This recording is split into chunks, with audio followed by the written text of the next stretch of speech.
আসসালামু আলাইকুম। আহ, আপনি উল্টাপাল্টা জিনিস না খেয়ে একটা কমলা খেতে পারেন।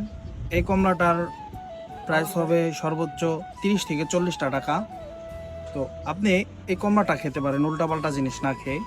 যেমন ধরেন আপনার বাচ্চাকে আপনি একটা ম্যাঙ্গো জুস কিনে দেন, তো এটার ভিতরে কিন্তু আমের ছিটাফোটাও নাই, সবই কেমিক্যাল। তো এটা না খাইয়ে একটা কমলা খাওয়াইতে পারেন আপনি। আবার দেখা যায় এই যে এই যে চোখ ক্যান্ডিটা, এটা বাচ্চারা খুবই পছন্দ করে এবং এটা নেওয়ার জন্য খুব আগ্রহী থাকে বাচ্চারা। তো এই চোখ ক্যান্ডিটার দাম হচ্ছে 30 টাকা।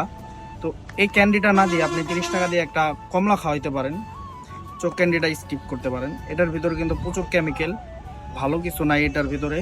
সো আপনি কমলা খাওয়াইতে পারেন। আবার অনেকে এখন কমেন্ট করতে পারেন যে আপনি বিক্রি করতেছেন অথচ কিনতে না করতেছেন কেন। আসলে আমি তো ব্যবসা করতে বসছি, আমি বেচবো। তবে এগুলা ঠিকই স্কিপ করবেন। এগুলো আসলে শরীরের জন্য মোটেও ভালো না, আর সবই কেমিক্যাল। এই যে এই জিনিসটা খাওয়ালে কি একটু হলেও উপকার হবে। ধন্যবাদ সবাইকে।